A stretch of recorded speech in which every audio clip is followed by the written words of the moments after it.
Brooklyn? Por causa do atrito de fofoca, de besteira. E, sabe, aquela bendita saída depois do concerto, que vai todo mundo comer pizza e comer, eu nunca fui, sempre vinha para casa. Ali começavam a surgir as dissensões, né? Não, como é que foi o concerto? Aí começava. Isso aí atrapalhou muito, mas nunca afetou. Atrapalhou, mas nunca afetou as pessoas, né? Cada um seguiu o seu caminho e tal. Mas nós fazíamos lanches. Foi uma época revolucionária, que foi quando a gente começava a discutir se acabava ou não o grupo do Brooklyn.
Acho que nós temos tido uma certa facilidade em ter concerto, apesar de que esse concerto é um negócio muito relativo, porque a parte econômica, a parte financeira do concerto, não seria bem lucro para cada um do grupo. Seria mais um dinheiro em caixa para se comprar material. E esse material, como todos devem saber, se não sabem, estão sabendo agora, é de muita dificuldade, pode se encontrar aqui no Brasil de boa qualidade. E o próprio material, a gente não encontra esse tipo de instrumento aqui no Brasil. Então a gente é obrigado a importar. E como todos sabem que a taxa de importação está aumentada, é uma dificuldade muito grande a gente conseguir. Então todo o dinheiro que é praticamente para a gente nos sacrificarmos e comprar os instrumentos, que é muito difícil. Essa Bienal veio somente, e esse somente assim, é um somente bem grande, reforçar muito o nosso trabalho, porque mostrou que nós podemos fazer. Não havia nada antes, nesse sentido. Sim, somente o esforço do grupo que já veio vindo há tempos para culminar daqui, e daqui nós vamos continuar o trabalho.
Como foi conseguido esse resultado em percussão?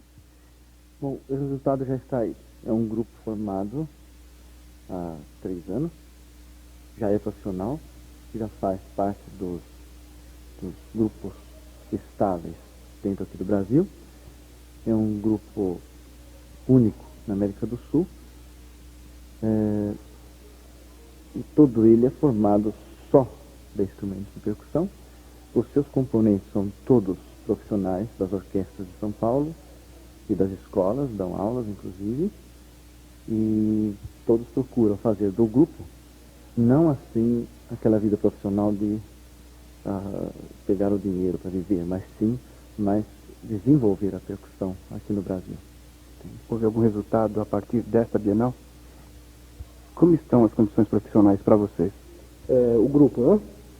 Bem, o grupo tem feito vários concertos, inclusive fora de São Paulo, mas mesmo assim a gente encontra uma certa dificuldade, porque é música contemporânea e mesmo na Europa, segundo o próprio Casca, que foi o percussionista que deu o curso aqui, ele diz que há muita dificuldade de se colocar essa música no mercado. Mas E de percussão? de percussão, eu acredito que seja essa única na América do Sul. Vocês vão aumentar? Nós estamos sempre com vagas para próximos percussionistas que se dispuserem a fazer o serviço. Mas é muito difícil, porque tem que ser é muita dedicação de cada um, porque o campo profissional para cada percussionista separadamente é muito pequeno, porque as orquestras são poucas. E todas elas têm poucos percussionistas. Procura-se pegar o violinista mais velho da orquestra para fazer a percussão. E não um percussionista que tenha capacidade ou tenha estudado, se aperfeiçoado no instrumento para se fazer isso.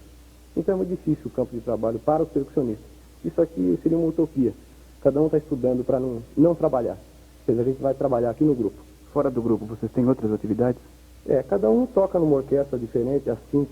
Essas orquestras que vão e voltam, como filarmônica ou estadual, a única que tem um serviço fixo mesmo seria a municipal, onde trabalham o professor Cláudio, o professor Djalma, e na estadual, onde trabalha Elizabeth, o Tássio, etc., alguns dos membros do grupo.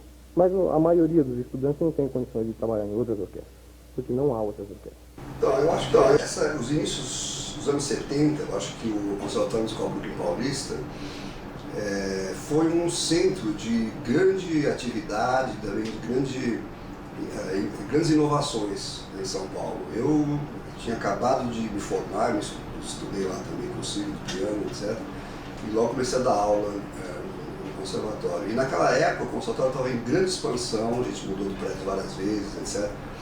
E uma das coisas que aconteceram foi esse curso de percussão que o Cláudio Stefano começou, né, e que logo se transformou além de ser um curso, num celeiro de grandes talentos da percussão, e formou-se o grupo, né, o grupo de percussão de lá, e começamos a executar grandes obras, encomendaram obras de vários compositores brasileiros também. Então, nessa época, foi realmente uma efervescência que tinha em São Paulo, toda ela concentrada no conservatório. Então, compositores como, por exemplo, Ailton Escobar, o Mário Ficarelli, mesmo os outros, o Sérgio Vasconcelos Correia, mais nacionalista, né? Todos eles davam aulas ou tinham alguma atividade vinculada ao conservatório. E depois disso, então, logicamente, que o grupo de percussão tomou um vulto grande, porque era uma novidade na época, no grupo de percussão, acho que, não sei se foi o primeiro, mas talvez, assim, profissionalmente, o grupo que teve destaque, talvez tivesse sido o primeiro no Brasil. Certamente não. Pode ser, isso. Havia um curso muito pouco falado no Museu de Arte de São Paulo. Eu estudei também, Orquestra Juvenil do Museu de Arte de São Paulo. E lá havia um professor de tímpano, que era o antigo timpanista do Teatro Municipal. Como se chamava? Vicente Bucciarelli, antigo timpanista do Teatro Municipal. E eu me lembro que o contrabaixista do Teatro Municipal, que mais tarde tornou-se contrabaixista, já faleceu, o Sandor Mona, chegou primeiro contrabaixo do Teatro Municipal, começou como aluno de tímpano, esse Bucciarelli. Então havia um curso no Museu de Arte de São Paulo, mas esses cursos todos eram livres, eles não eram reconhecidos oficialmente. Né? Então, do ponto de vista de um curso realmente organizado, não havia. Havia aulas de tímpano. Assim como o timpanista da Rádio Gazeta, ele também tinha alguns alunos particulares. Sei que foi um grande sucesso e que eu acho que isso impulsionou muitíssimo o interesse dos percussionistas, tanto em São Paulo como no Rio, porque a maioria deles veio, participou, teve um contato com o Richard O'Donnell e se interessou. E daí eu acho que daí adiante isso foi uma revelação. E o John Baldry, vindo ao Brasil, que foi depois disso, né, ele iniciou também em São Paulo um movimento excepcional, né, com os percussionistas e e dando realmente um grande estímulo e abrindo um novo horizonte assim para a música de percussão no Brasil. Eu acho que é mais ou menos isso que eu vejo como início. Primeiro, para mim, a importância que teve foi o fato de ser, antes de mais nada, um grupo pioneiro que fazia percussão no Brasil, assim, de uma maneira muito concreta. Isso não existia antes. Possivelmente um outro percussionista se juntava e fazia alguma coisa, ou uma peça requeria algum instrumento de percussão, a gente convocava, não existia um movimento assim em prol da percussão, que trabalhasse com isso. Eu acho que foi a partir do Stefano mesmo que surgiu. Segundo, a importância que ele era suficientemente aberto para os compositores brasileiros, de modo geral. Ele incentivava, ele pedia, ele não só pedia, como ele realmente incentivava, a gente tinha uma liberdade de fazer coisas, uma dificuldade que quisesse, e nunca ele colocou um problema assim de dificuldade. Pelo contrário, na hora ele sempre se virava para solucionar, às vezes uma mesma parte ele fazia com 2, 3 percussionistas para poder facilitar, mas ele nunca, a importância que tinha para mim era essa, nunca cerceou a criação em função das possibilidades de execução. Ele realmente trabalhava em cima, deixava livre, e depois ele, examinando a peça, ele tentava solucionar os problemas. E sempre era completamente solucionado na época. Realmente, quando a gente olha para trás, lembra, não era assim, não era possível que saíssem tão bem quanto. Mas já saía suficientemente razoável.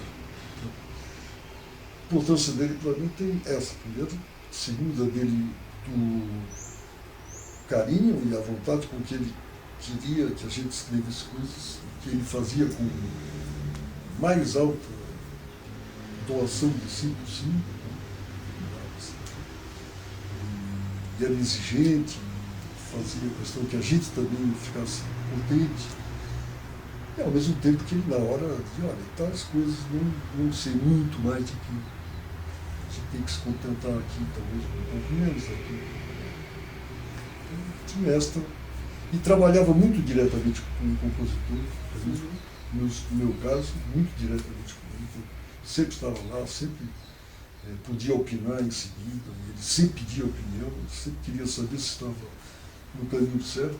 Agora, essa importância também está muito ligada a um fator mais internacional, que é, por esta época, nos anos 70, a percussão já era um dos personagens mais importantes da música contemporânea, em especial.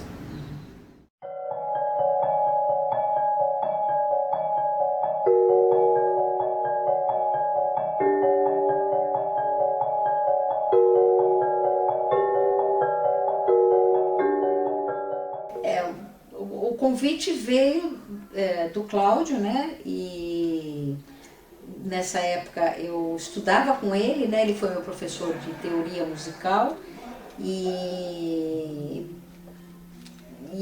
como eu ia fazer aula e às vezes eu ia no dia do ensaio do grupo e um dia ele me convidou para ver o ensaio e tal, e aí eu vi, me encantei e tudo, e ele falou, por que você não quer vir participar? Nessa época eu já estava na estadual, né?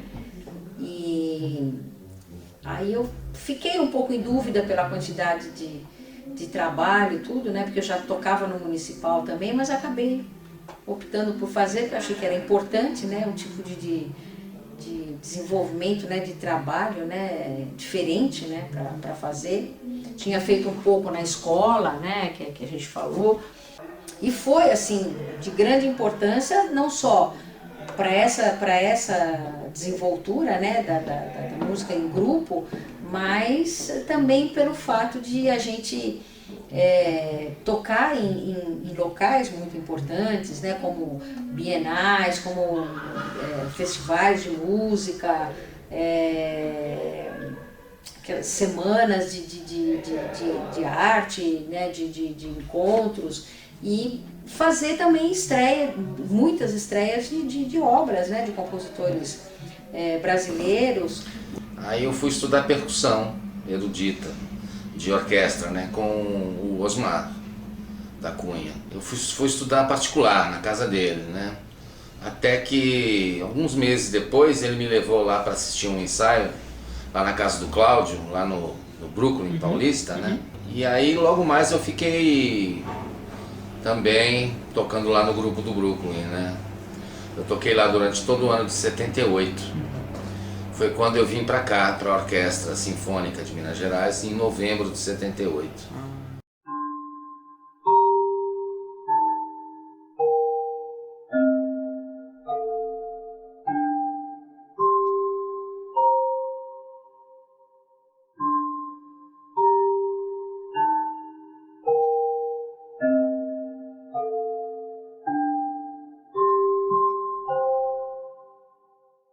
Não, na época, assim, eu não tinha nenhuma visão, sabe? Eu estava só preocupado em estudar, em tocar, então eu não tinha essa ideia geral, assim, sabe? Sobre o todo, assim, sabe? Mas foi muito importante, né? Porque foi muito importante para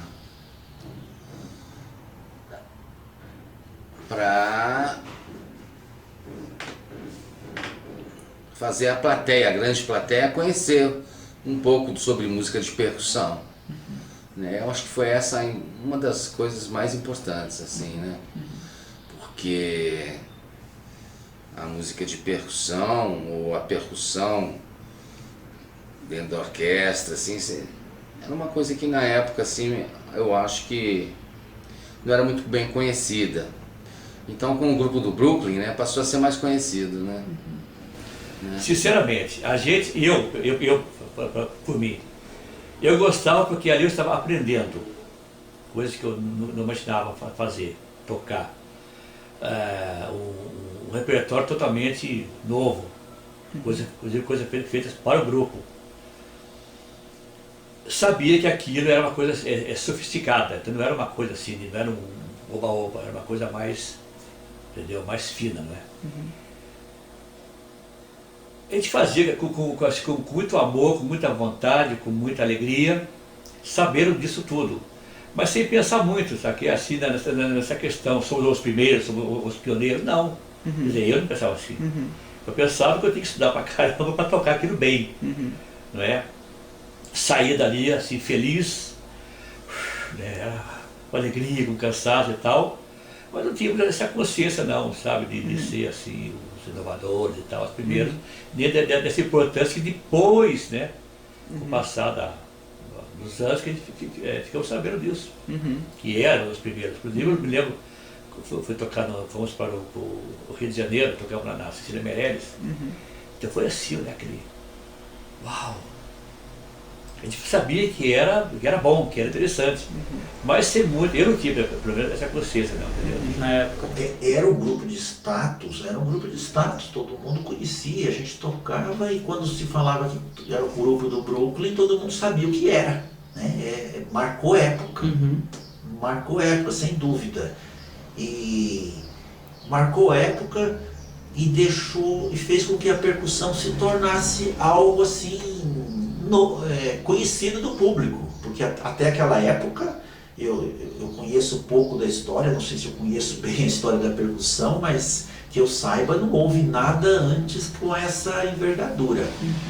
Olha, o Cláudio botava todos os alunos na roda, assim, você estudava 3, 6 meses, assim, já entrava, ia lá tocar 3 notas, mas já fazia parte. No mesmo conceito que o John, quer dizer, que música de câmara faz parte do ensino, né? E esse conceito, eu acho que muitos professores, eu, você, um monte de gente, usa esse mesmo conceito, né?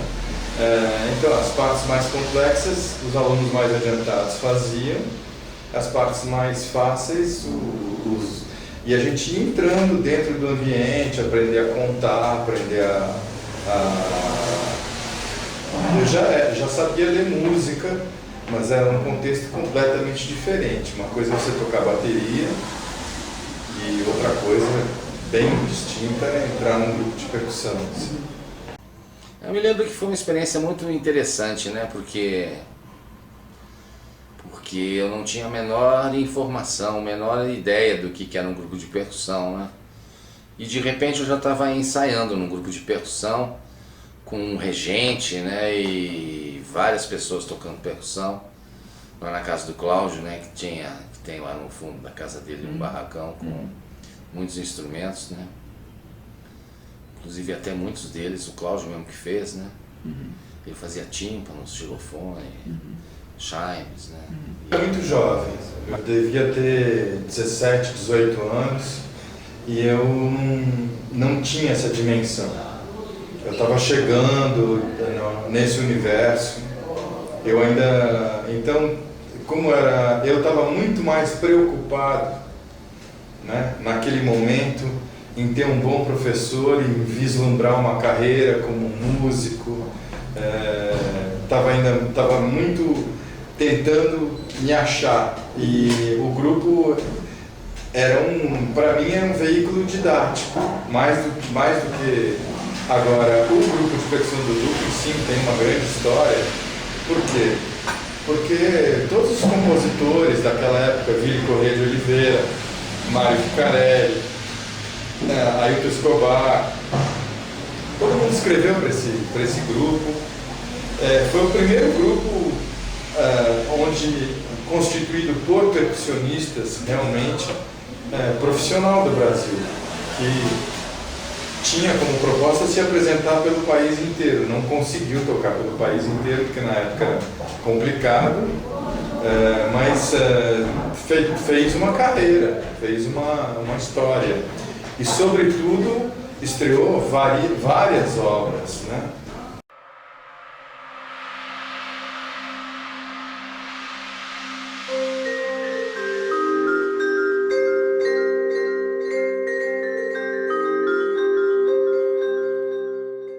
Duas coisas que me marcaram muito foi: eu nunca recebi um tostão do Brooklyn, embora ele fez bastante concerto, bem pagos, porque o Sigrido descontava a mensalidade do curso, que eu não sabia o que era, nunca me falou em valores, né? E juntava uma panela para comprar instrumentos. Então, todos os instrumentos que o Brooklyn tinha saiu do nosso bolso. Aí que começamos a viajar, começamos a trabalhar, a tocar pra caramba, e o grupo começou a ficar famoso. Saiu na mídia, jornais, tudo. Então aí o Cláudio, fruto daquele comentário que ele disse sobre o John, né, ele se ensoberbeceu, acho que é essa palavra, né? Eu sou o semideus, né? E a gente achou ruim aquilo, porque já as peças que ele trazia não eram mais trabalhadas, com cuidado, vamos ouvir-nos, tá aqui, toque, acabou. Então aquele clima foi muito ruim, a gente foi desgastando. Foi na mesma época que eu entrei em Tatuí.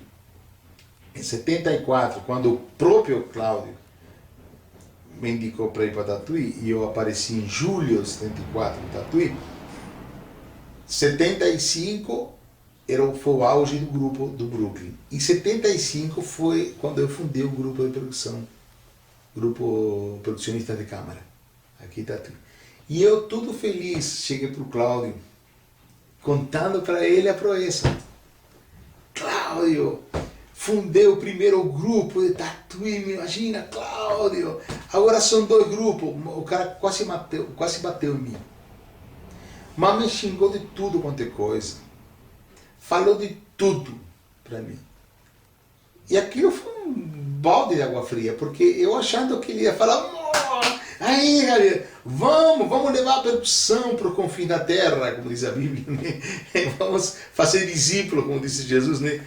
Ir ao confim da terra, e aquilo acabou comigo. E eu falei: Cláudio, mas você é um desgraçado, meu filho da... Aí começou a falar um monte de coisa, né? Aí aquilo acabou. Aí que começou a nossa amizade a se deteriorar. O grupo se desfez porque o pessoal começou a se dispersar, né? Um foi para fora para tocar em outro estado, outro acabou se dedicando a outro tipo de coisa, outra atividade, né? Então, e também, eu não sei, depois apareceu o John com o grupo, né? E a quantidade de concertos, não sei porquê, diminuiu também, né? Não tinha assim mais muitos convites, né, para tocar. A música erudita sempre foi deixada de lado, né? Então talvez o pessoal se desinteressasse, não sei. Então, a importância do Sigurd é fundamental, no sentido do fundamento da coisa. O Sigurd tinha é um clichê que eu vou dizer, mas o Sigurd tinha uma cabeça à frente do seu tempo. Com a editora Novas Metas e com tudo que eu conversava com ele. A gente conversava muito naquele conservatório. Antes e depois das aulas, muitas vezes eu ficava na sala dele e ficava aprendendo e trocando alguma coisa, conversando com ele. E o que ele imaginava do ensino musical, do estudo, da prática, da vida do estudante de música, já não caberia naquele conservatório. Ele era o primeiro a dizer isso. Eu fiquei perplexo quando ele me disse isso a primeira vez. Conservatório para conservar, nós precisamos inovar, precisamos... Puxa, que legal, né? E ao mesmo tempo eu insistia em ser um músico popular que estava fazendo um curso para música erudita. E alguns professores lá não gostavam disso. Oswaldo Colarusso, éramos todos muito novos, né? Oswaldo Colarusso falava, mas você... O popular não dá certo, você tem que largar essa coisa de música popular. Eu falava, não posso largar todo aquele monte de coisa maravilhosa que eu conheço. Eu não vou largar, eu não vou parar de tocar rock progressivo em inglês nunca, eu adoro isso. A primeira grande revolução que se fez no ensino no Brasil foi a chegada do Kohreuter no final dos anos 30, início dos 40, no Rio de Janeiro. E aí virou de cabeça para baixo todos os conceitos musicais, né? Então o que acontece? Havia naquela geração, né, dos anos 60, já por influência do Kohreuter, havia esse interesse pela música como um objeto cultural, não apenas como um objeto técnico, artístico, né? Então todo mundo fazia música pensando em outras coisas ao mesmo tempo. Isso o Sigurd soube fazer muito bem, né? Os alunos davam percussão, mas eles davam percussão imaginando a percussão dentro de um contexto cultural maior, dentro de um contexto musical maior. A pessoa tocava e pensava também, né? Isso aí, então, com os bons professores que ele tinha lá, fazia com que as pessoas saíssem de lá com outra mentalidade, com muita cidadania musical, né? E isso foi uma grande contribuição que ele deu para a música lá de São Paulo. Foi mais ou menos a mesma atitude que eu tive com relação à flauta doce, né? Eu fui buscar compositores para escrever ali para a flauta doce, e aí eu fui atrás de compositores ali para a percussão. Eu tinha contato com os compositores, e aí eu chamava. Aliás, eu me lembro de uma situação muito gozada, né? Do Sousalino compositor, que só percussão, isso acho que dá certo, né? Mas só não pode ter um instrumento melódico, alguma coisa assim. E eu não queria não escrever, acabou não escrevendo. Quem escreveu foi a Dinorá de Carvalho. E ela também escreveu e fazia muito assim. Comentava com muito ênfase o fato de ter sua produção.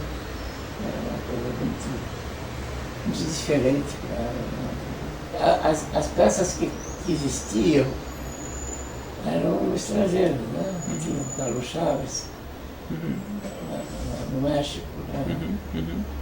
Alguns compositores já que faziam música da percussão só, mas que não tinha presença no Brasil. O Círio era amigo do meu pai, né? E depois eu passei a estudar com ele e nos tornamos muito amigos, logicamente. Inclusive ele é padrinho do casamento civil. Sempre foi uma pessoa que eu sempre admirei muito pela iniciativa, pelo dinamismo que ele tinha, né? E pela visão que ele teve, o trabalho árduo que ele sempre teve em conseguir as coisas acontecerem, né? Então foi um grande visionário. Começou o conservatório, começou com percussão, tinha um coral também que era muito bom, o Conservatório Musical Paulista. Depois, logicamente, veio com a editora Novas Metas, porque sempre foi um trabalho assim quixotesco que ele começou em São Paulo e que, infelizmente, né, hoje em dia deixou de ser reconhecido, o conservatório não existe mais, né, basicamente. Acho de grande importância você reavivar estes momentos. São momentos importantíssimos, foram momentos importantíssimos que enriqueceram a nossa cultura musical e que estavam tão adormecidos, como você mesmo disse. E fico muito feliz de você ter podido entrevistar uma pessoa de tanta importância no meu conceito, também como Zíbrido. E que você levanta essa personagem com tudo aquilo que já fez. Que ele era eu vou lhe dizer, como é que você diz quando você que ama a coisa que faz? Idealista. Zíbrido sempre foi um idealista. Haja vista o que ele fazia na sua editora. O Sigrid Leventhal, que era dono do Conservatório do Brooklyn, e não só, mas também um grande produtor cultural da época, dos anos 70 e 80, em São Paulo, figura fundamental da música em São Paulo. Não só porque os melhores músicos lecionavam no Conservatório do Brooklyn, junto com a Escola Municipal de Música, eram as duas escolas que você tinha para estudar. A USP e a Unesp estavam em início era o começo tanto da USP quanto da Unesp, né?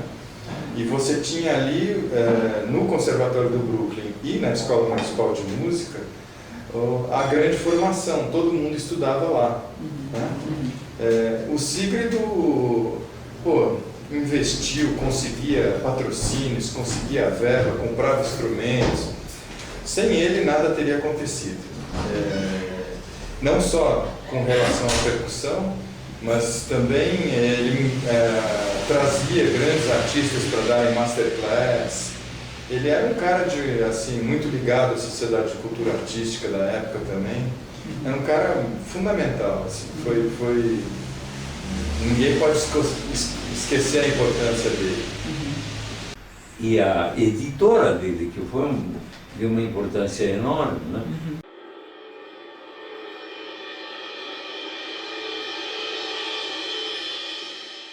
Bom, se não fosse ele, eu não teria conseguido estrear a cantata do meu irmão. Eu fui a primeira a sair e acho que depois, se não me engano, acho que na minha cola acabou, acho que vindo, acho que foi o Mário, foi o Javier logo em seguida, depois acho que o Mário, depois aí o Tacha, bom, acabou se dissolvendo, né? Olha, essa história essa história aí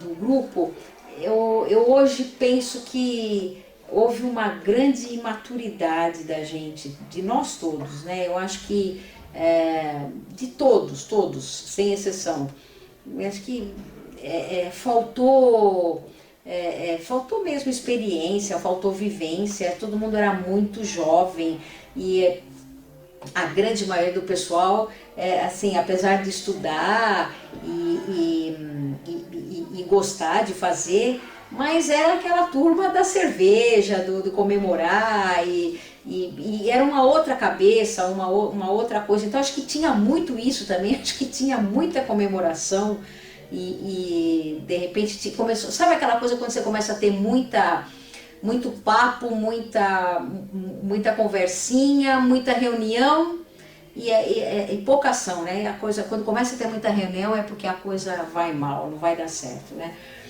Mas eu acho que eu me lembre, assim, o pessoal reclamava muito de um certo autoritarismo do Cláudio, que ele pegava, ele centrava, né, ele era o regente, era o diretor do grupo. E o pessoal começou a se incomodar com isso, de ele centralizar muito a coisa para ele, né, e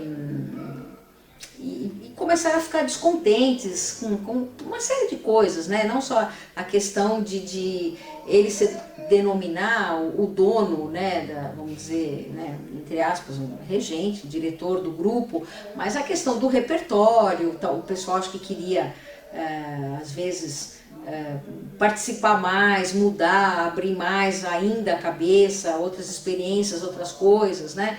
Então, assim, eu me lembro que tinha muita reclamação, mas aquela coisa, mas era muita reuniãozinha, muita festinha, não sei o que, e acabava em pizza, né?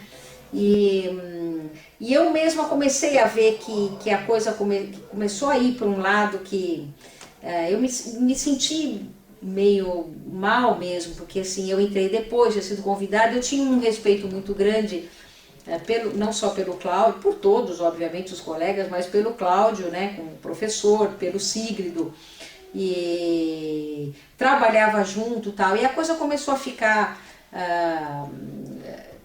de uma forma, e eu estava com um acúmulo de trabalho já pela estadual, pela municipal, né? Eu estava vendo que aquilo ia começar a me tomar um tempo que eu não ia ter, e também para não chegar numa coisa de ter que ofender, né? Chegar para a pessoa e falar, olha, isso aqui e tal, eu achei melhor sair, né?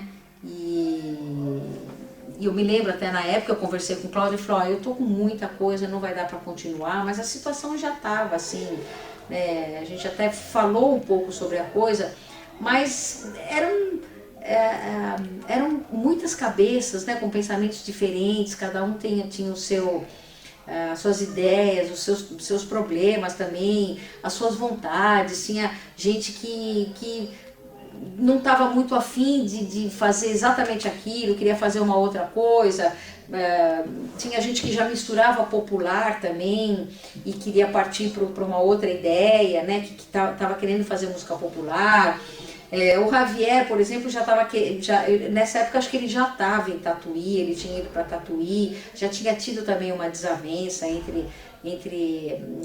rolou meio que uns ciúmes, né, porque assim, acho que o objetivo de fazer um trabalho desse é você ter concorrência, né, você jogar, porque o grande lance é a concorrência, que é para você cada vez, eu acho que quanto mais concorrência você tem, melhor você vai ser, né, porque você vai ter que lutar com a concorrência e trabalhar e sempre ter um estímulo, né, e eu acho que foi o grande problema na realidade, né, o que começou mesmo a minar essa coisa, foi essa coisa de o grupo era só ele, de repente começou a ter uma concorrência, né, com os próprios elementos, né, e o pessoal começou a querer também se independizar, mas misturou muito, eu digo hoje, né, que a vida ensina muito, né, passaram-se muitos anos, acho que havia uma grande imaturidade também de todo mundo, né. Javier, aluno de aprendendo a tocar, segundo ano de teoria do Conservatório do Brooklyn, professor em Tatuí. Mário, professor de violão, segundo percussionista estadual. Betsy, não tinha nada a ver com ninguém, porque ela era meio autônoma, né? Ela estava fazendo escola municipal, ela estava se formando, terminando a escola municipal de música com o De Luca, segunda percussionista estadual. Aí começou a pintar assim, ó, quando eu sábado agora não posso vir em ensaio porque tem apresentação, calma, e o grupo, ó, Mário, também nós não podemos ir aberto porque nós temos um concerto de viagem com o estadual, começou a pintar uns discos, e o Cláudio começou a dar uma de marrude e bater na mesa. Não, porque papapá. Conclusão, eu, a Beth e o Javier começamos a ficar mesmo sem deixar de lado. Porque quando a gente começou a tocar era quase como se fosse, era eu, o Magno, eu acho que o Maurício Zidói e o o Pascoal, ou alguém mais, não sei se o Décio, algum desses, que eram os alunos dele da época, que estavam fazendo curso ali com ele, ou no Brooklyn, ou no, não sei, ou particular, e que ele resolveu criar um grupo B. Talvez por alguns problemas já estava tendo com o grupo A lá, os caras já estarem ou indo tocar em outras orquestras, ou mudando, começando a dar aula, ou se entendendo, sei lá o quê. E ele sentiu, talvez, que ele precisasse de ter uns sobressalentes lá. Então a gente começou a ensaiar num outro horário, sábado à tarde, não sei, uma coisa, ensaiar esse... E eu lembro o nome dessas peças, aquela catação de nota, tentando ler e ele regendo. Então a primeira sensação, a primeira experiência minha em tocar com alguém regendo, sabe, em um grupo e tal, então aquela coisa que você tem que tocar, pra mim era como baterista, que sempre na bateria e toca um 2, 3, 4, sai tocando guitarra, tal, que você faz uma cama rítmica pro resto acontecer em cima. Aquela coisa não, de que não existia, você começava a tocar melodias nos instrumentos, nos tambores, que iam se encaixar com a melodia dos outros, e que iam construir, não sei o quê. Aquilo pra mim era um mundo completamente novo. Mas era assim, eu lembro que era assim, a gente tava indo, ainda não era... Não é que a gente fosse o grupo, era assim, era quase como os steps que ele estava tentando criar lá. Não é montar um grupo, a montar algumas músicas e aqui entre nós. Estava certo ele. Né? Se ele não pode contar com o Mário e com a Beth, que vai viajar vão viajar com essa estadual. Não pode contar com o Javier, que tem uma coisa em Tatuí e já é professor. E mal saiu do modo de dizer, agora eu vou inventar. Eu estou imaginando a cabeça do Cláudio, não para esculachar ele assim, pô, esses caras mal saíram do coeiro, e o grupo que estava indo bem agora em 76, depois de 2 anos, que sabe, cada um está tomando sua vida sem mal, pô, o Cláudio tinha já, saltou do campeonato 10, 12 anos como percussionista, e eu tinha 0 anos como percussionista, o Javier tinha 0, e a Beth tinha 3 ou 4. Na Filarmônica, e já estão atrapalhando. Conclusão, começaram a montar umas coisas dele, saíram para um concerto que a gente nem sabe onde foi, que só eles foram e a gente não tal. Nessas reuniões que a gente fazia na casa da Beth, assim, uma vez por mês, uma vez cada 3 semanas, aí a gente ficou, bicho, a coisa tá ruim para nós, aí o Javier também me chamou, porque não sei, eu vou sair. Eu falei, bicho, não tá dando, e a Beth falou, começar assim, eu também vou ter que sair. Nós 3. Aí o Djalma, e o Tasha, e o Osmar, e o Odair falaram, não, isso também não. O Cláudio tá não sei o quê, porque ele tá passando, porque ele que manda, a gente não pode falar nada. Então nós saímos da casa da Beth, de madrugada, que a gente voltou para casa assim, vamos marcar uma reunião com o Sigurd e vamos avisar que nós vamos sair. Primeiro assim, para não marcar já nada pro ar, porque a Mas gente o grupo continuou, né? Não, aí que tá, agora você vai entender. Para não marcar e mais nada, o Odair falou, inclusive, já vamos avisar pro Sigurd. Se tiver marcado, eles marcam. A gente marca a reunião com o Sigurd, foi todo mundo, numa segunda-feira à noite, está todo mundo lá, o grupo inteiro. O Sigurd, o Cláudio na mesa, que nem eu aqui, todo mundo sentado. E eles, vocês marcaram a reunião, papapá, e o Odair, não, porque inclusive está um problema ruim, que o clima não está bom, e o Cláudio, não, mas a gente muda o clima, a gente melhora, todo mundo assim, ninguém sabia o que ia falar. Eles dois, a gente sabia, estamos marcando uma reunião para acabar com o grupo. Acabou, vamos avisar que acabou o grupo. Aí ficaram todo mundo ficou no lenga-lenga, ninguém falava nada, e eu também estava meio sem jeito, porque eu tinha sido criado lá dentro.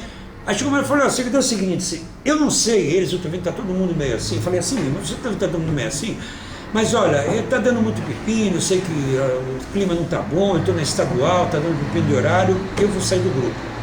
O Sigurd fez assim, puxou uma gaveta, abriu um papel, pegou um papel e falou, então assina aqui. A minha carta de saída do grupo estava pronta. Um olhou para a cara do outro e falou assim, meu Deus, a gente veio aqui para conversar que não dá certo, que a gente vai acabar. E o Mário falou que vai sair, e o Sigurd já estava com a carta mimeografada, rodada, pronta. Eu, Mário, desisto do grupo e no próximo terei 1 ano de prazo para resgatar os meus 20% que eu tenho direito do fundo do grupo. Estava tudo escrito. A Beth e o Coisa ficaram pés da vida, porque eles perceberam que já estava armado para mim. Aí a Beth, acho que na mesma hora, falou, eu também vou sair. Não, mas como eu também vou sair, porque a gente já conversou, nós já conversamos e tal. Aí o Javier levantou, eu também vou sair. Então espera um pouquinho, Mário, assina aqui. Roda outra carta lá, não sei o que lá. Eu assinei e saí da sala, e fiquei lá fora. A Beth assinou e saiu da sala e ficou lá fora. O Javier assinou, saiu e ficou lá fora. E nós 3 ficamos lá fora, os outros não saíram. Até hoje, nunca ninguém entendeu. A gente entendeu assim, devem ter, com certeza. Teve alguma conversa, nós todos que éramos amigos pra cacetes, íamos toda vez na casa da Beth, comia, tomava cerveja e bebia. Combinávamos, estava ruim, cada um com a sua razão, decidimos sair do grupo todos, marcamos uma reunião para sair, e a Beth, o Mário e o Javier ficaram chupando o dedo. Nós 3 ficamos fora do grupo. E eles não falaram nada, a gente ficou esperando. Ficou mais de 1 hora, 1h30, sei lá, 2 horas de reunião, e a gente lá fora nem ouvia, né, o que eles estavam... Daqui a pouco saiu e falou, e aí? Eu falei, a gente precisa conversar depois. Aí saiu cada um com uma cara murcha, assim, ou seja, o grupo continuou, o Mário, a Beth e o Javier estavam fora. Eu não me lembro se nós saímos os 3 na mesma época, mas eu me lembro que foi mais ou menos nessa ordem, eu, o Javier e o Mário. Eu só não lembro se foi naquele dia que todo mundo resolveu. Eu já tinha, fui para a reunião, mas já tinha resolvido sair eu já sabia que ia sair, né, que ia sair fora. Tá. Mas foi uma reunião meio, não lembro detalhes agora, mas acho que foi meio lavagem de roupa suja. Foi meio chata. Foi meio pesada, não lembro dos detalhes, mas teve coisas meio chatas. Na realidade, foi um negócio engraçado, porque nós resolvemos que tal dia a gente ia marcar essa reunião e o grupo ia acabar. Né? Íamos chegar para eles e falar, olha, estamos todos indo embora do grupo e queremos ver como é que ficam os instrumentos. Tinha que comprar um marimba, tinha que comprar um tantã, tinha que comprar um monte de coisa. Né? Aí um negócio muito engraçado. Já fazia muito tempo que estávamos nos reunindo, e só que a gente, tudo era na base da Filé do Moraes, né? Lá no centro da cidade maravilhoso, e pizzaria. Íamos na pizzaria, mussarela, alho e óleo, falava, íamos lá no Brooklyn, tinha uma cantina de um alemão, e a gente comíamos, gastávamos todo o cachê do teatro. E até que um dia resolvemos, íamos na casa, fazíamos reunião na casa da Beth, nos reuníamos e conversávamos e trocávamos ideia, até que resolvemos. Conversamos com o Sigrido e o Cláudio e vamos fazer a reunião para dividir os instrumentos. Não foi essa reunião com o Mário, parece que comentou contigo, que era, olha, eu estou informando que eu vou sair. Não. Uma decisão unânime. Chegamos, avisamos que ia ter a reunião, todo mundo junto, e que cada um ia para o seu lado. E que queríamos fazer a reunião para dividir os instrumentos. Quando o Sigrido, todo um político esperto pra caramba, a la Maluf, né? Ah, tá bom, não se preocupe que a gente faz um levantamento dos bens, tudo, e vamos ver como é que fica. Aí chega o dia, a noite da divisão, aí ele diz assim, tem isto, isso, e aí fez uma lista de tudo, até triângulo, simba-finga, tudo. E vamos fazer o seguinte, vocês colocam um valor. E eu tudo feliz. Bom, agora eu vou tirar pôr o burro na sombra, né? Agora eu vou ganhar um dinheirinho, pelo menos, né? Essa noite para mim foi a pior noite da minha vida, porque de repente o Odair diz assim, não, eu quero deixar um negócio aqui importante. O mais importante é a nossa amizade. Então não queremos esse negócio de dinheiro, não queremos que... Aí eu não acreditava quando eu vi eles falando desse jeito. Aí eu olhei pro Djalma, olhei para todo mundo e tudo, não, porque vamos ver. Aí o Sigrido, pô, então decida, o que vocês querem? Não, veja um valor aí, e depois a gente vê o que faz com esse valor. E eu, gente, uma marimba, falei, essa marimba pagava uma nota, não tinha marimba, né? Pagava uma... Não, veja bem, Javier, o importante é a amizade. Falei, que amizade do caraca, falei assim para ele. Aí foi assim, imagina a cena. Então vamos fazer o seguinte, o Ciro bem prático, ele já tinha conversado com o Cláudio, quanto custa essa marimba? Vamos por um valor. Aí a turma olhou um para o outro e o Ciro, vai lá, R$300, supomos, em custo de hoje, R$300, tá bom. E eu, gente, você tá louco, R$300, não, R$300. Esse gongo, quanto que tá? R$30. Esse prato Zildjian, R$20 cada um. Era desse jeito, foi uma coisa, parecia uma prostituição total, né? Aí eu acabei. Aí quando todo mundo, não, tá certo, todo mundo, Beth, todo mundo, né? Não, é assim mesmo, porque não importa a amizade, porque papá.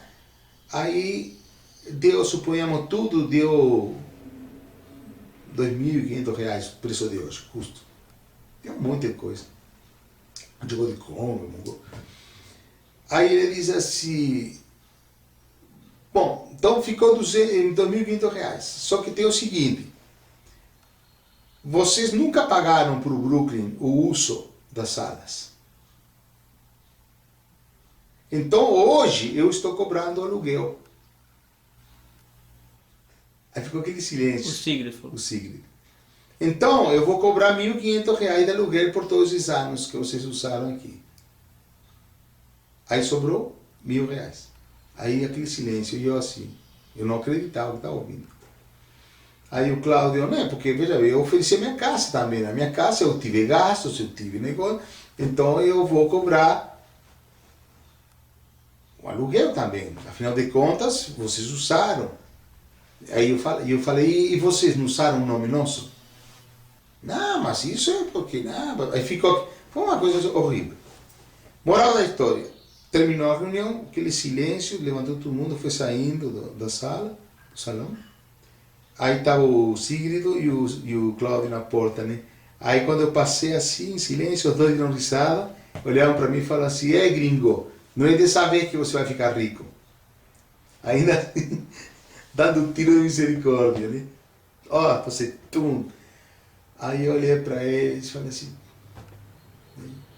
a vida é assim, falei, né? Hoje se perde, amanhã se ganha. Eu falei, mas tudo é experiência, falei para eles, tudo é experiência. Aí nunca mais vi eles. Então o começo, entre a doença do De Luca e o John se estabelecer e tudo, teve aí uns 3 ou 4 anos talvez. Tem de 76 a 80, 76 a 79. E nesses 3 ou 4 anos o Claudio Stefan teve o grande apogeu dele. Né? E aí a gente não se dava, eu já não dava mais muito bem com ele não. Então chegou uma hora que também tocar com ele, sob a regência dele no grupo, parou de fazer sentido. Eu lembro de alguma confusão que daí a gente falou, então vou parar de tocar. Eu lembro que teve uma reunião muito tensa lá no conservatório. Acho que daí todo mundo saiu, eu, Djalma, daí, assim, não lembro realmente os detalhes, mas lembro assim, de uma reunião assim, que eu falei, não quero mais, não me interessa. Então, o grupo, quando ele parou justamente por causa do saída da Beth.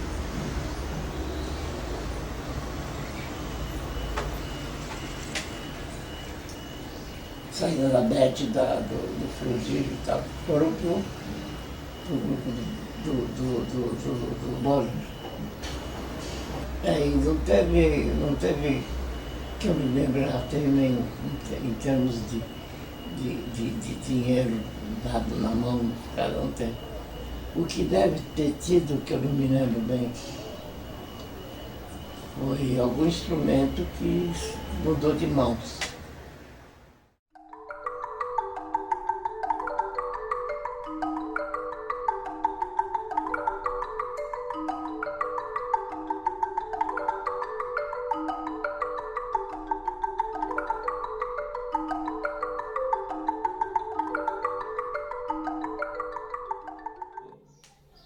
Eu não me lembro bem porque que o grupo acabou. Eu acho que o Cláudio, eu não sei se ele tinha outros compromissos, foi a época que ele entrou na USP também como professor, então coincidiu também com a chegada do John Boudler. Foi nessa época que eu entrei no Teatro Municipal, fazia menos de um ano que o John Boudler tinha chegado em São Paulo e estava começando o trabalho dele na Unesp. Mas eu não sei se tem a ver uma coisa com a outra. Eu acho que talvez não tenha. Só estou lembrando que foi mais ou menos nessa época que o grupo do Brooklyn passou a fazer poucos concertos. De repente, eu não me lembro bem como é que foi que acabou, o que aconteceu. Essa parte da história eu não conheço. Aquela época, bom, eu tenho a impressão que o fato do John começar o grupo dele, aquilo tinha uma certa influência. Tinha um peso, algum peso. Em percussão agora, né? Um quarteto de percussão. Até o grupo agora, não havia muito show. Eu toquei no grupo agora, uma vez, e nem sei, alguém não podia tocar ou ficou doente, e eu fui lá na casa da Beth, ensaiei o bolero, né? Agora cheio, nossa, complicado. Mas a gente normalmente se dava muito bem. É claro que o Cláudio ficou meio chocado com a chegada de um americano e tal, né? Mas eu acho que o término do grupo do Brooklyn não tem nada a ver com o John.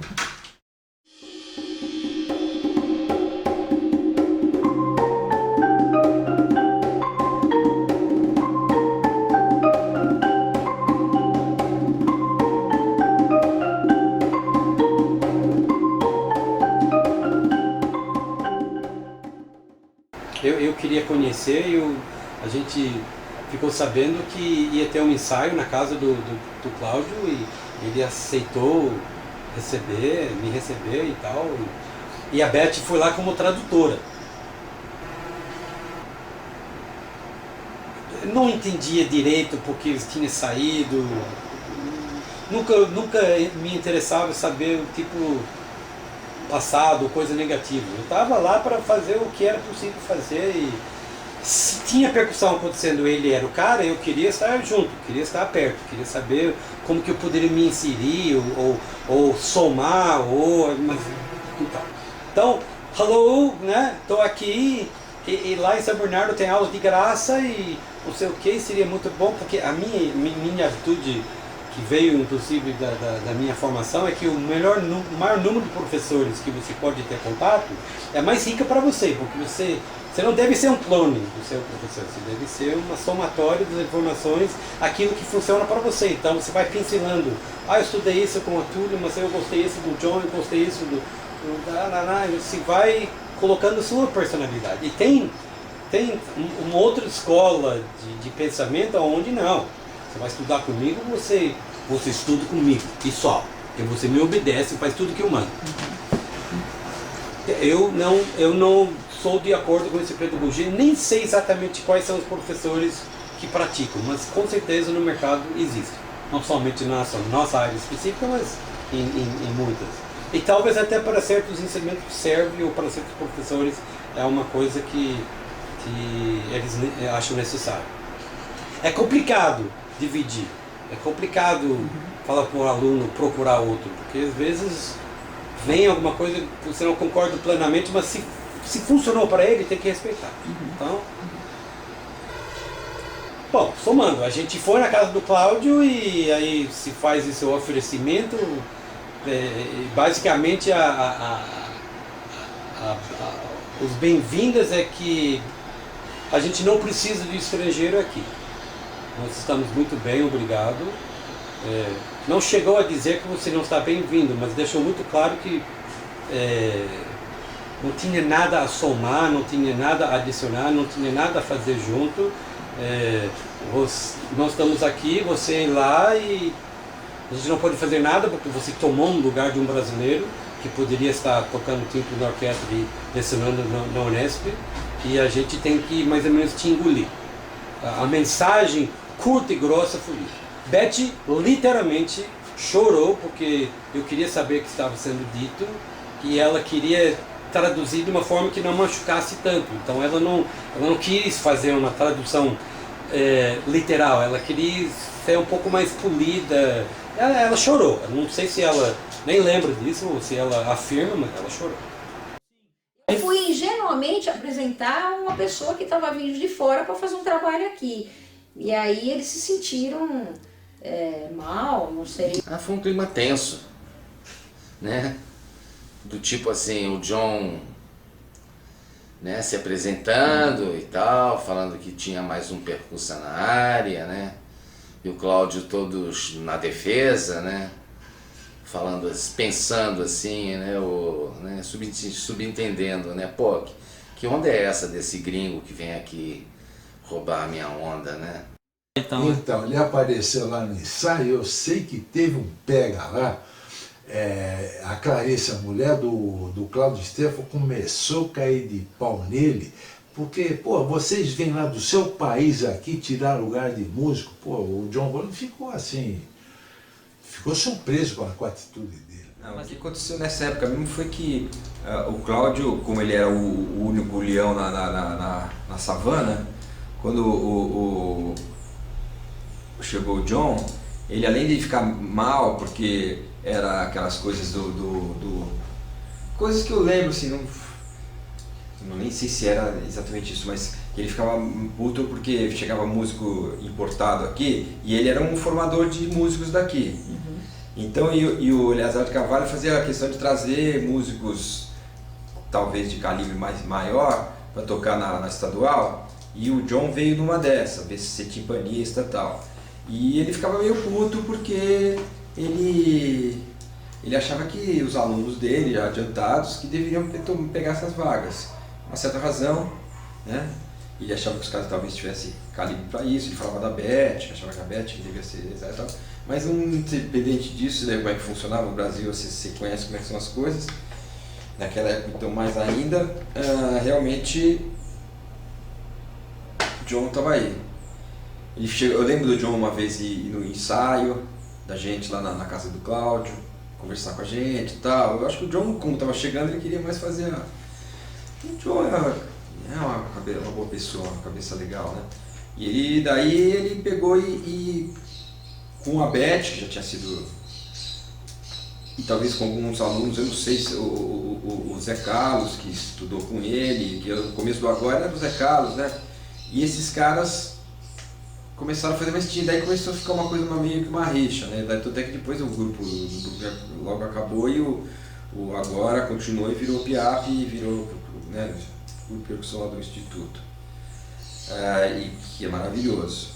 Formou um monte de gente com a cultura do John, que é claro que o John tinha um a mais, porque veio dos Estados Unidos, onde a escola de percussão era muito mais forte, com muito mais, né, gente, e nos Estados Unidos, né, com o pessoal que tem acesso, tinha naquela época já cada vez mais a muita coisa de material, tanto físico quanto de papel e cultura da percussão, aquela coisa.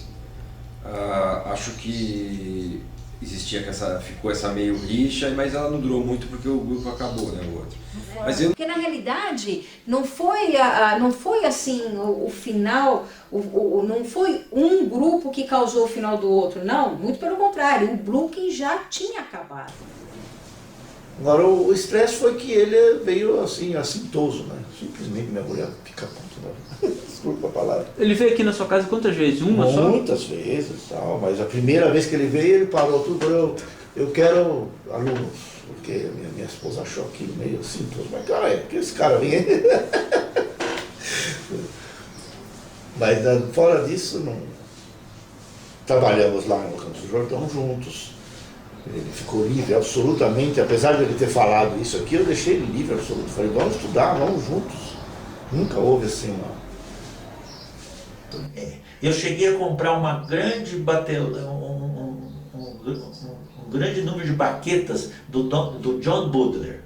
Quando ele veio dos Estados Unidos, que eu fiquei sabendo que ele estava na Unesp, eu apareci na Unesp, que eu estava começando a estudar com o Claudio Stefan, acho que ele estudava já há alguns meses. Então eu me apresentei ao John Budler, falei que estudava com o Claudio Stefan, mas que tinha interesse também em assistir alguma aula dele, se fosse possível. Então eu cheguei a assistir cheguei a ter algumas aulas dele, que ele começou a dar aula para os alunos que apareciam na Unesp, nem tinha o curso ainda. Era em São Bernardo do Campo, né? Em São Bernardo. Eu fui um dos primeiros a ter aula com o John Budler. Durante uns 2, 3 meses eu fui lá algumas vezes. Ele me corrigia algumas coisas de técnica de caixa, informalmente. Eu não era aluno da Unesp, nem aluno. E o Cláudio não ficou enciumado? O Cláudio ficou sabendo, talvez tenha ficado um pouco enciumado, mas não criou grande problema, não. Eu não lembro, porque foi chocante. Para mim foi vulcânico, foi estrondoso. É a primeira vez na minha vida que eu, de fato, profissionalmente, não senti, de fato, bem-vindo. Eu entendo isso 35 anos depois, porque realmente eles estavam fazendo um trabalho muito criativo, muito importante. E o grande, na minha opinião, o grande mentor, quem fez o grupo foi o Sigrid. Todo o sangue dele, toda a dedicação dele, todos os contatos dele, todo o know-how, toda a musicalidade é dele. O Cláudio não foi descortês nem um pouco, apresentou o John, que veio dos Estados Unidos, o John se apresentou, conversou, tocou um pouquinho de vibrafone, fez uma progressão na harmônica, qualquer coisa assim. Eu já achei legal, porque essa coisa do vibrafone, aliás, nessa época até eu fui até a casa do John, ele morava ali vi esse vibrafone que é meu hoje, lá na sala. Mas assim, o que eu sei é que na época eu não lembro o Cláudio disfarçou bem, ele tinha um clima, porque é claro, estava se sentindo, ele meio que, não vou dizer que ele falasse mal abertamente, mas ele não gostava da presença do John aqui por conta disso que eu te falei. Mas eu acho que ao mesmo tempo também ele, não sei, essa pergunta você já deve ter feito para ele, não sei como ele te respondeu isso. Mas eu acho que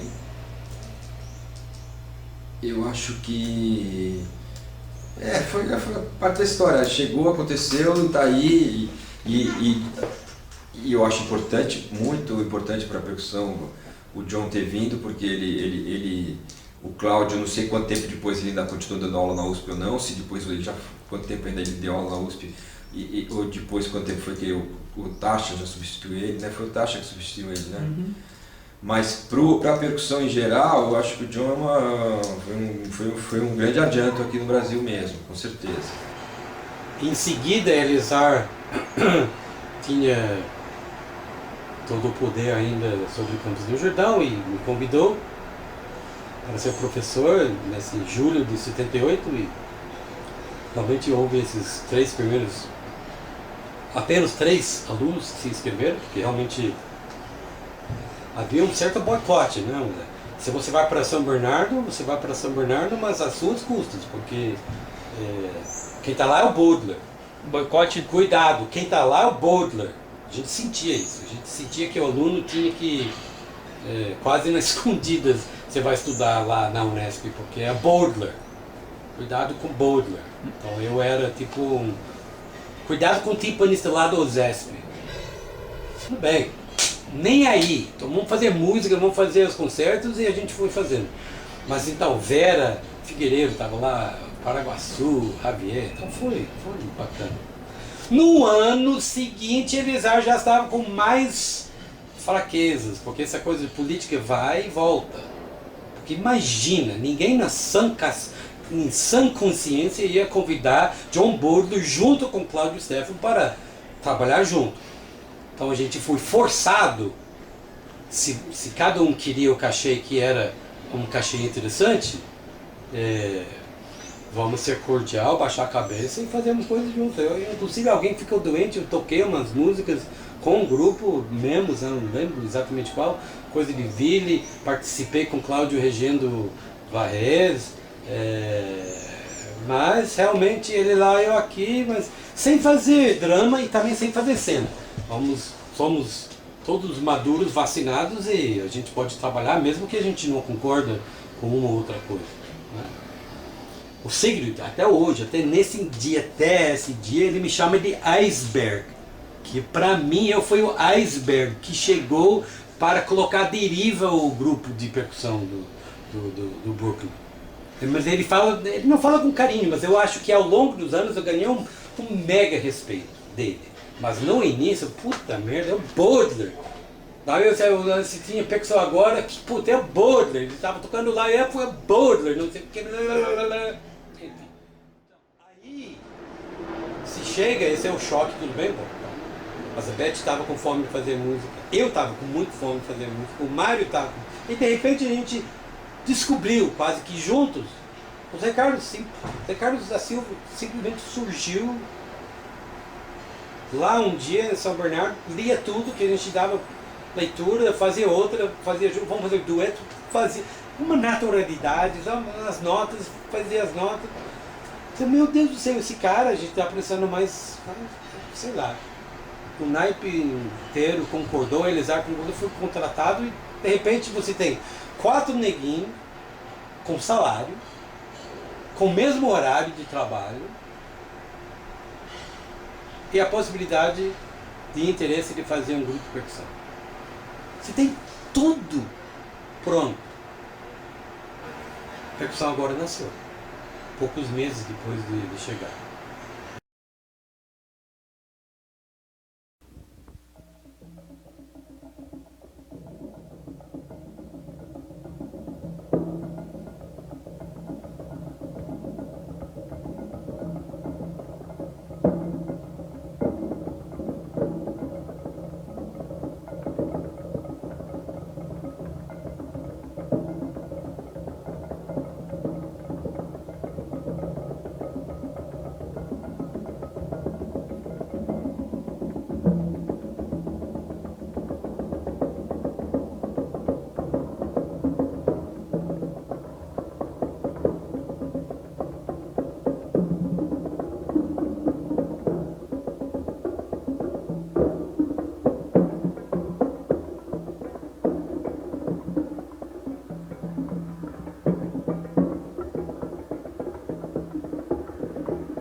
Mário, quando surgiu o primeiro grupo de percussão no Brasil? O primeiro grupo de percussão surgiu em São Paulo, em 1966, mais ou menos, que eu me lembro, formado pelos percussionistas do Teatro Municipal. Mas foi um grupo que não durou muito. Depois disso, só em 74, o grupo do Conservatório do Brooklyn de São Paulo, que se formou, nós do grupo de percussão agora participamos dele, dura até hoje, e agora nós temos esse outro grupo, Percussão Agora. Por que tão poucos grupos? Bom, que eu saiba, só existem realmente grupos fixos, esses dois aqui em São Paulo. Quer dizer, o grupo do Brooklyn e o grupo Percussão Agora. Eu acredito que o primeiro empecilho é o instrumental, que é um instrumental muito caro. Quer dizer, é um instrumental que precisa... Geralmente quem possui são as grandes orquestras, quer dizer, a Orquestra Sinfônica do Estado, a Orquestra Municipal de São Paulo e as orquestras do Rio. Então eu acho que esse é o grande empecilho. Quais são as dificuldades que o grupo de percussão tem? Bom, as dificuldades são afora esse instrumental todo. Eu podia dizer que seriam os próprios percussionistas, porque existem realmente poucos, e todos os que existem estão trabalhando nesses grupos que eu te falei agora.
Música